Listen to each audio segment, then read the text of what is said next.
નમસ્કાર, હું છું અંજલિ રાવલ અને તમે જોઈ રહ્યા છો કેટીવી ન્યૂઝ ગુજરાતી। કેટીવી વિશેષમાં અમદાવાદથી સમાચાર મળી આવ્યા છે કે ઉત્તરાયણ પર્વની આગળની ઉજવણી તરીકે અમદાવાદના ખાડિયા વિસ્તારમાં વર્ષ 2014થી પરંપરાગત ખીચડા કાર્યક્રમનું આયોજન કરવામાં આવે છે।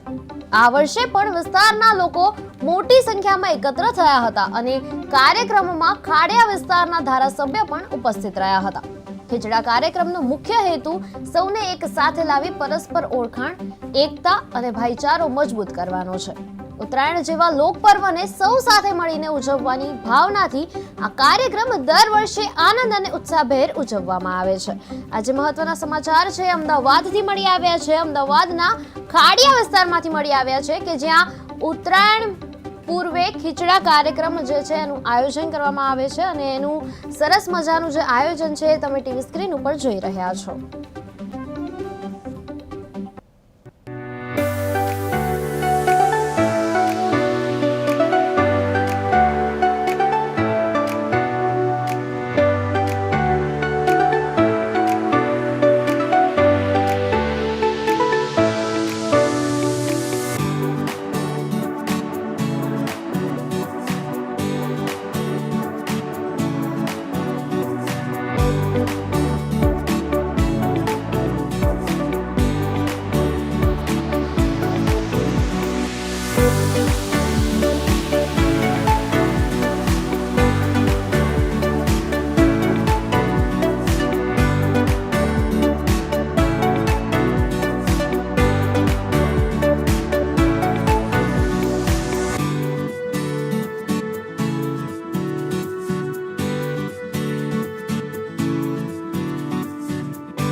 અને એમાંય પોળ એક પરિવાર છે અને પરિવારની અંદર પ્રેમ હોય. એ પારિવારિક ભાવનાઓની અતૂટ વાતો એ હજુ આજે પણ જીવન છે. અનેકવિધ એના ઉદાહરણો છે, દાખલા પણ. જેના અન્ન ભેગા એના મન ભેગા. પોળની અંદર, પરિવારની અંદર કોઈકના સુખે સુખી, કોઈકના દુઃખે દુઃખી. એ ભાવ આજે દુનિયા કે દેશની અંદર જોવા મળે તો એ પોળની અંદર જોવા મળે. અને એ પરંપરા જય બોલે પરિવાર ટ્રસ્ટ હોય, એ પરંપરાગત ધનુર્માસ, ધનારક મહિનો, આજે સામૂહિક રીતે સમૂહ ભોજન અને એની અંદર ખીચડાનું આયોજન, ઊંધિયું હોય, ખીચડો હોય, સામૂહિક રીતે આ ભોજન થાય. અને એ આ જ મહિનામાં, ધનારક મહિનામાં, ધનુર મહિનાની અંદર ઉત્તરાયણ પહેલાં પોળોની અંદર અનેક જગ્યાએ પરંપરાઓ ચાલુ હતી.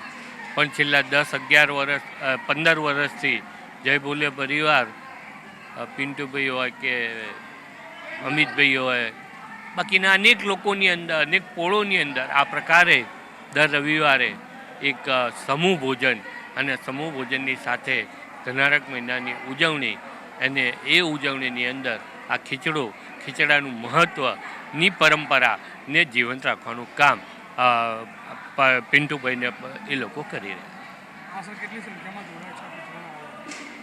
શરૂઆત કરી ત્યારે 50-100 લોકોથી હતી. આજે એવું કહેવાય 1500-2000 સુધી. અને આની અંદર દર વર્ષે લોકો ધનુર્માસ બેસે ત્યારે સામેથી પૂછવા આવે કે આ વખતની ઉજવણી ક્યારે છે, ક્યાં રાખી છે, કેટલા લોકો આવવાના છે. અને પરિવારની જેમ તમે જુઓ કે ભાવ તમને એની અંદર દેખાય. સ્વયંસેવકો પણ પોતે, રસોઈયા પણ પોતે, બધા જ સામગ્રી પણ પોતે જાતે ભેગી કરે અને આ ખીચડો બનાવવાનું આયોજન થાય. અને એ આયોજનની અંદર 1500-2000 જેટલા આજે લોકોએ ભાગ. મેં કીધું ને, આવનારી જનરેશનને પોળની પરંપરાને જીવંત રાખવાનું આ એક ઉત્તમ ઉદાહરણ. પોળની પરંપરાઓ, પ્રેમ, પારિવારિક ભાવને જીવંત રાખવા માટે આપણે હઈએ કે ના હઈએ, પણ આવનારી પેઢી પણ આ પ્રક્રિયાઓ, આ પરંપરાઓ, આ પ્રક્રિયાઓ જે પોળોની છે, પોળોનો ઇતિહાસ છે, એને જીવંત રાખે. એ જ આના પરથી આપણે કહી શકીએ. હાલો, જય બોલે સેવા સંઘ તેમજ મેટ્રો ટાઈમ્સ ન્યૂઝ છેલ્લા કેટલાય વર્ષ સમયથી અવિરત આ પ્રોગ્રામ કરી રહ્યા છે.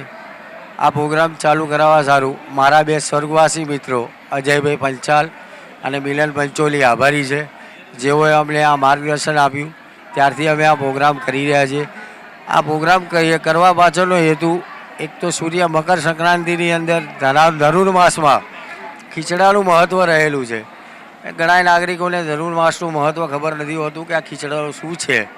કે એટલે એ સારું થઈને અમે ખાડિયાની સ્થાનિક વિસ્તારમાં રહેતા રહેવાસીઓ, નાગરિકો, જે લોકો ખાડિયા છોડીને બી ગયેલા છે ને હાલ ખાડિયામાં છે, તે લોકો એક સાથે મળી અને આ ઉત્સવ અનુભવે અને તેનો લાભ લે, એકબીજાના પરિચયમાં આવે, સમન્વય કરે, એકબીજાના વિચારોની આપ લે કરે. એ સારું અવિરત આ પ્રોગ્રામ કરી રહ્યા છીએ. આ માટે મારી સાથે મને જે બી લોકોએ સાથ સહકાર આપે છે તેઓ લોકોનો ખૂબ ખૂબ આભારી છું. મારી સાથે સ્થાનિક નેતાઓ ખૂબ જોડાયેલા છે, વેપારીઓ જોડાયેલા છે, અગ્રણીઓ જોડાયેલા છે, જેમનો બી હું હૃદયપૂર્વક ખૂબ ખૂબ આભાર માનું છું. જય બોલે સેવા સંઘ અને મેટ્રો ન્યૂઝ દ્વારા જે 2011ની સાલથી જે અવિરત આ ખીચડાનો પ્રોગ્રામ રાખેલ છે, તે બદલ એમનો ખૂબ ખૂબ હું એમનો આભાર વ્યક્ત કરું છું. એનું એ કારણ છે કે એ જે ખાડિયામાં રહેતા અને જે બહાર બી રહેવા ગયા છે, આ ખાડિયા એ સમગ્ર અમદાવાદ નહીં, ગુજરાત નહીં, સમગ્ર વિશ્વમાં એ રીતે પ્રચલિત છે કે એક બીજાના તાતે બંધાયેલું છે. એ એના વર્ષો પહેલાં, જે 50 વર્ષ પહેલાં કે 60 વર્ષ પહેલાં બી કોઈ માણસ રહેતો હશે તો એને બી ખાડિયા પ્રત્યેની લાગણી આખી અલગ હોય છે. અહીંયા એક એવું કહેવાય છે કે એ ઓક્સિજન લેવા માટે ખાડિયામાં આવે છે. એ ફક્ત ત્યાં કે હું ઘઉં લઈને આવું, ચોખા લઈને આવું કે કોઈ એવી વસ્તુ લેવા આવશે તો ખાડિયામાં મારે લેવા આવ્યું, કરિયાણું લેવા આવ્યું કે કરિયાણું લેવા આવ્યું ખાડિયામાં જાઉં. એ ત્યાં સેટેલાઇટમાં મળતું હશે, પણ અહીંયા ખાલી ઓક્સિજન લેવા આવે છે. અને રાયપુરના ભજીયા બી છેવટે ખાઈને જાય તો એ 10 દિવસ સુધી રાયપુરના ભજીયા વખાણ કરતો હોય. એવી રીતે આ ખીચડાનો પ્રોગ્રામ બી રાખ્યો છે. તે માણસે અહીંયા આવવાનું છે, તો આ લોકો જે નિમંત્રણ આપે છે અમિતભાઈને એ લોકો, તો એ લોકો બી પહેલાંથી કે અમારે ખાડિયા ખીચડો ખાવા જવાનું છે. આ ખીચડાનું મહત્ત્વ એ પોતે વ્યક્ત કરે છે. અને સમગ્ર વિશ્વમાં ખીચડો શું, અમુકને તો ખબર નથી ખીચડો એટલે શું. એવી રીતે આ લાગણીઓથી બંધાયેલું આ ખાડિયા છે, અને જે એમને જે સાચવવાનો અને જે પ્રયત્ન કરે છે તે બદલ એમનો ખૂબ ખૂબ આભાર.